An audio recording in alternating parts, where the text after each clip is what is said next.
How you doing, Brad? Thank you for joining us. Hey, hi Dior, how you doing, man? Doing good. So I know you've been in a great play. It's called Maytag Virgin, and give us an idea of what this play is all about and kind of your role in it. Sure. So I play Mr. Jack Key, a widower who moves in next door to a recently widowed school teacher named Lizzie. And it's set in this fictional southern Alabama town of Lenoraville. And it's a real sweet, profound little play about two people that don't really necessarily fit, kind of dealing with loss and with love, and how do we recover from that, and then ultimately, how do we move forward as a result of the connection that they find with one another. It's both really sweet, really, really funny, and then also kind of a profound, deep little play. Wow, I thought it was very moving, and you guys did a great job with the acting and the production overall. I love the set, by the way. George, Isabel and Mariah Clay Curley, phenomenal set designers. And matter of fact, let me give a shout out real quick before we even go any further. Jordan Jake Carrier, costume designer, Sarah Thompson, our scenic artist, Kevin Frazier, lights, and Angie Bryant, sound. The world that they created for this theater and the investment that Ann Carroll and Tony, our artistic directors, have made is phenomenal. It's beautiful. Yeah, I mean, they did a great job, and it seemed like I was there in the backyard with you guys. It looks so realistic. That's great. Pulled it off very nicely. I mean, Maytag Virgin is an interesting title to a play. What's the meaning behind that, and how did it connect with the play? You know, you're going to have to chew on that one with me, because I don't think any of us still really understands exactly what it means. But there is a Maytag dryer, right, and there is something about starting and trying something you've never tried before. And so maybe that, I don't know, I'm still kind of processing it. I don't have a good answer for that. Yeah, I figured it's one of those kind of things people get to add their own interpretation. But the Maytag dryer is kind of sets up the whole story, and it plays a role throughout the story as well, right? Yeah, it's almost kind of this third character that doesn't get a lot of screen time, but he's there hanging out the whole time. Yeah, there's a lot of good laughs that come out of it. Now, what's kind of your process to get into a role like this? And then you have musicals out there, and for a play that requires so much of, I guess, a personal and sensitivity, what's your process to get into a character like that?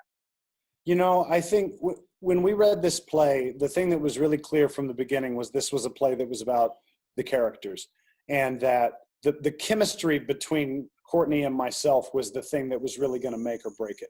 And she, from day one, brought in such great humor and such great energy, and we clicked. We understood each other's kind of style of humor, and so our banter and our way of kind of improvising together folded right into the story. And I think it's because of our ability to connect as actors is really what's made it kind of light up, on top of the fact that you've got a beautiful little script that Audrey Cephaly has written.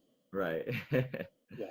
Now, were you able to draw on any kind of personal experiences that kind of really helped you get this character right, or kind of what did you have to get right about this character?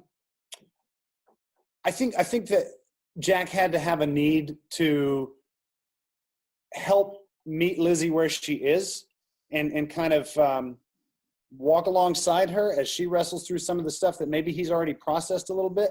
As a person, I lost my father to pancreatic and liver cancer in 2010. So the idea of bouncing back from grief and loss, and how do you continue to move forward and live through that pain, like that was something that was pretty close to home for me. And so that was something that was easy to grab onto.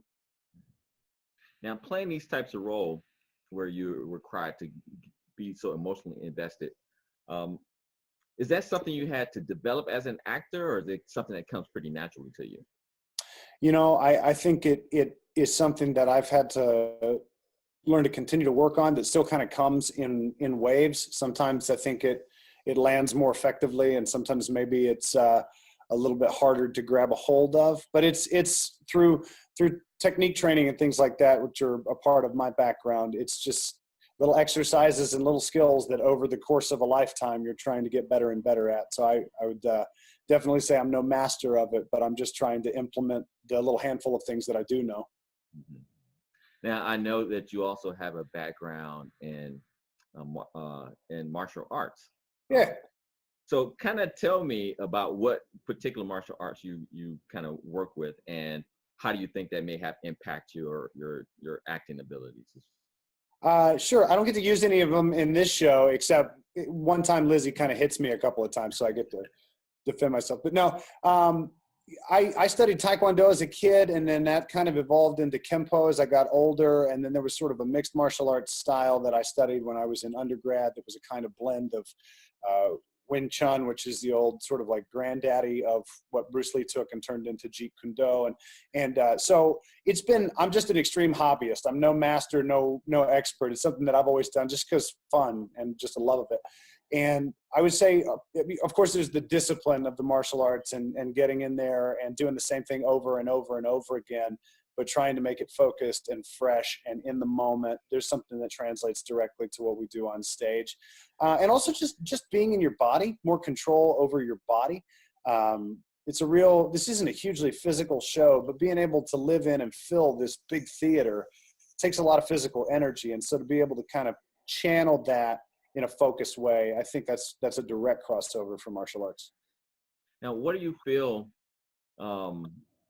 that people will probably gain from this production after they, once they've watched it? Oh gosh, I wish I knew what the takeaways are. I think that Audrey Sefali has written a story that has a lot of universal themes. I don't think there's a lot of disconnect. Most people are going to be able to come and go, oh yeah, I can grab a hold of these characters in this situation and it makes sense to me. If nothing else, they're going to laugh, and they're going to laugh a lot. Over and over again, audiences are cracking up, and we've had so many great responses about how funny the play was. And then there are also a couple little moments that are snuck in there that are kind of sweet, and they might get you in the gut a little bit. It's a really thoughtful play. Yeah, I thought you guys did a great job of balance between, I guess, the more intense moments and the very fun, playful moments. Because you're right, it had a lot of comedic parts to it. Is that something that is that one of your things as far as being a comedic actor as well, or is that just... What? Comedy has always been my first love. First show I ever did, I was Slightly Soiled, one of the Lost Boys in Peter Pan, the musical. I was 10 years old. And I remember that first laugh from an audience at 10 years old, and how much I love the feeling of being able to make people cheerful and laugh. And so, yeah, I love comedy. It's a great gift. And Courtney Patterson is so phenomenal. Her timing and what she brings to we've had such a great time on there. Yeah, that's what I was about to get into a little bit. So your I guess on stage relationship with Courtney is that you guys are kind of coming together slowly. Is that something that you guys, what did you guys have to do to prepare yourselves to kind of create that slow boil effect? I don't know that we did anything unusual. I think we just got the really, really good fortune of being paired with Melissa Folger, who's a phenomenal director. And so under her leadership and the fact that the three of us, her, Courtney, and I, we just gelled. And like it's like if you walk in and you meet and work with somebody that you feel like, oh, I've worked with this person 10 times. I get how they operate.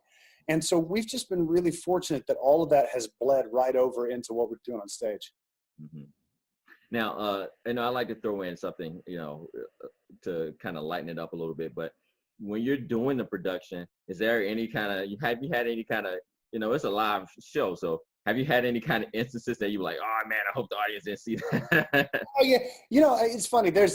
I think that happens every show. There are little things that the audience would never know about that happen. But then we had a couple in the beginning. There were some things where like the artificial grass that we had laid down on the stage rolled up one night, and we had to quickly kind of kick it back down and cover that up. And there's been little mishaps like that. One night I went up, I hang Christmas lights in this one scene, and I hung them backwards. So I had to quickly take them all back down, get back up there and hang them all back up, just hoping I was going to make it by the end of the scene.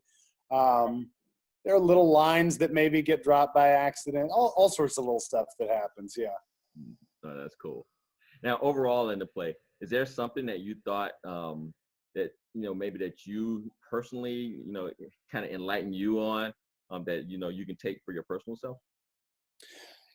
I'm married and I have 3 very small children. And, one of the themes in this play is loss. And not to get super heavy or like preachy about it, but like it really has it's just made me more mindful and like, golly, man, you cannot take those everyday relationships for granted because you just have no idea when they're not going to be there anymore. And I get so into a rhythm of assuming that relationship's always going to exist. And this story has just reminded me like, no, it doesn't. And people have to recover from that. And that's very real. And so as long as you got them, you need to wring them out for all you can and drink them for what they're worth. Right. I think that's a lesson we all can learn for people in our lives, and not to take people for granted. If anyone is interested if people want to see this play and learn more about, how to purchase tickets and all that, how can they do so? Yes. So we run Tuesday through Saturday night. It's at 8 p.m. Saturday and Sunday at 2:30 p.m. as well. And you can go to auroratheatre.com or dial 678-226-6222. That's 678-226-6222. That's the box office number here. Or like I said, auroratheatre.com. You can buy your tickets. And they are selling out. I'm not doing that as like some kitschy sales pitch thing. Like we've had some really full houses. So if you're going to come check it out, you have until February 11th, and you should probably go ahead and get the tickets pretty quick. All right. We're here with Brad Brinkley with Maytag Virgin. Thank you very much. We appreciate it. Thanks, Dior. Take care. You too.